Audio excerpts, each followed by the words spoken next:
भाइयों बहनों, कान खोल कर सुन लो, क्योंकि जो आज मैं कहने जा रहा हूं वो ना किसी किताब में साफ साफ लिखा है, ना कोई पंडित तुम्हें खुलकर बताएगा।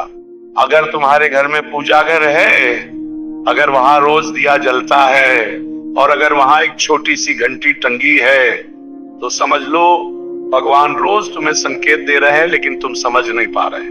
और आज की सबसे खतरनाक बात यह है, तुम पूजा भी कर रहे हो, फिर भी जीवन में दुख, कर्ज, कलह और अशांति खत्म नहीं हो रही। अब ध्यान से सुनो, कहीं ऐसा तो नहीं कि पूजा घर की घंटी और दिया तुम्हारे ही हाथों से रोज अपमानित हो रहे हो? हाँ, अपमानित। आज मैं तुम्हें वो बात बताने जा रहा हूं जिसे सुनकर बहुत से लोग हो जाएंगे, लेकिन जो सच है वो सच है। पूजा घर की घंटी और दिया धोने वाले, कान खोलकर सुन लो, क्योंकि अगर यहाँ एक भी भूल हो गई तो पूजा भी पाप बन जाती है। शास्त्रों में कहा गया है जहाँ श्रद्धा है वही ईश्वर है, लेकिन आज लोगों के पास विधि है, श्रद्धा नहीं।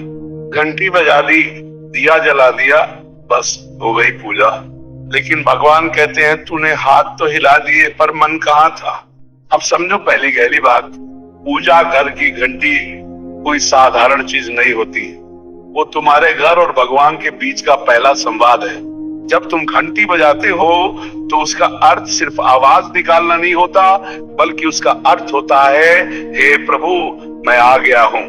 लेकिन आज क्या हो रहा है, लोग घंटी को ऐसे बजाते हैं जैसे स्कूल की छुट्टी की घंटी हो, बिना भाव, बिना चेतना, बिना सम्मान, और फिर उसी घंटी को उठाकर साबुन से रगड़ रगड़ कर धो देते हैं जैसे कोई झूठा बर्तन हो। अब यही रुक जाओ और अपने मन से पूछो, क्या ये सही है? शास्त्र कहते हैं घंटी को धोया नहीं जाता, उसे स्नान कराया जाता है। धोने और स्नान कराने में फर्क समझते हो? धोना मजबूरी है, स्नान सम्मान है। अगर तुम घंटी को गुस्से में, जल्दी में या नल के नीचे पटक कर धो रहे हो तो समझ लो तुम अपने सौभाग्य पर खुद ही पानी फेर रहे हो। अब दिया समझो, क्योंकि दिया तो और भी संवेदनशील है। दिया सिर्फ मिट्टी और तेल नहीं होता, दिया तुम्हारे भाग्य की लौ होता है। जिस घर में दिया कांपता है उस घर में भविष्य कांपता है, और जिस घर में दिया सम्मान से जलता है उस घर में अंधकार टिक नहीं पाता। लेकिन आज क्या हो रहा है, लोग बुझे हुए दिए को ऐसे उठाते हैं जैसे कोई बेकार चीज हो।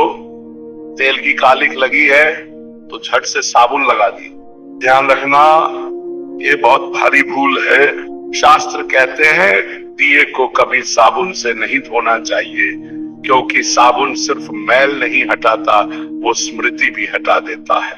और दिया स्मृति का प्रतीक है, पूर्व जन्म का पुण्य, पूर्व कर्म का फल। जब तुम दिए को गलत तरीके से धोते हो तो अनजाने में अपने ही पुण्य को काट देते हो। अब शायद तुम्हें समझ आ रहा होगा कि पूजा करने के बाद भी जीवन में बाधाएं क्यों आती है।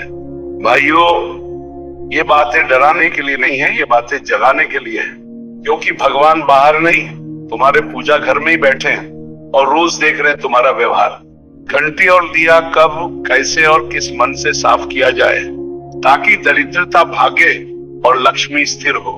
अगर ये बातें दिल को छू रही हैं, तो समझ लो भगवान ने तुम्हें यहाँ तक सुनने के लिए चुना है। भक्तों, अब जो मैं कहने जा रहा हूँ वो सिर्फ जानकारी नहीं है, वो अनुभव है, वो अनुभूति है। क्योंकि पूजा घर में सिर्फ मूर्ति नहीं होती, वहां प्रभु की चेतना विराजमान होती है, और जहाँ चेतना होती है वहां हर क्रिया का हिसाब होता है।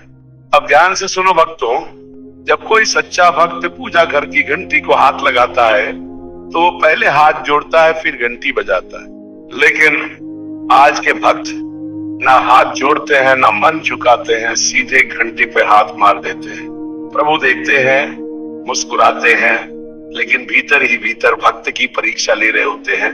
शास्त्रों में एक कथा आती है, एक भक्त था, बहुत पूजा करता था, लेकिन उसके घर में सुख नहीं टिकता था। वो रोज प्रभु से कहता, हे प्रभु मैं आपकी भक्ति करता हूँ फिर भी मेरा जीवन खाली क्यों है? एक दिन स्वप्न में प्रभु आए और बोले, भक्त तू पूजा करता है पर आदर नहीं करता। भक्त घबरा गया, बोला प्रभु मैंने कौन सा अपराध किया। प्रभु बोले तू मेरी घंटी को बिना भाव के बजाता है और दिए को बिना कृतज्ञता के साफ करता है। भक्त की आंखें खुल गई। अब यहाँ से समझो गहरी बात, भक्ति सिर्फ क्रिया नहीं, भक्ति भावना है। जहाँ भावना नहीं वहाँ प्रभु नहीं। घंटी बजाने से पहले अगर मन में ये भाव आ जाए, हे प्रभु मेरे भीतर जो अशुद्ध है उससे पहले इस घंटी की ध्वनि मेरे मन को पवित्र करे, तो समझ लो उस दिन की पूजा सफल हो गई। अब दिए की बात सुनो भक्तों, दिया जलाते समय अगर तुम्हारा मन कहीं और है तो दिया जलता है लेकिन भाग्य नहीं। पर जिस दिन भक्त दिया जलाते समय प्रभु से कह देता है, हे प्रभु जैसे ये लौ जल रही है वैसे ही मेरे भीतर की आलस्य, क्रोध और लोभ जलकर भस्म हो जाए, उस दिन प्रभु उस भक्त को पहचान लेते हैं। अब समझो दिए को साफ कैसे किया जाए।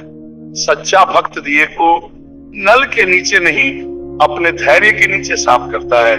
गर्म पानी नहीं, ठंडा पानी नहीं, बल्कि सामान्य जल से धीरे धीरे मौन में।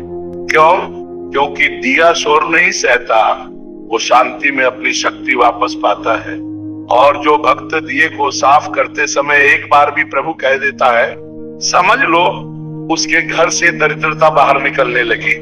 भक्तों ये छोटी बातें लगती हैं, लेकिन प्रभु छोटी बातों में ही बड़े वरदान छिपा देते हैं।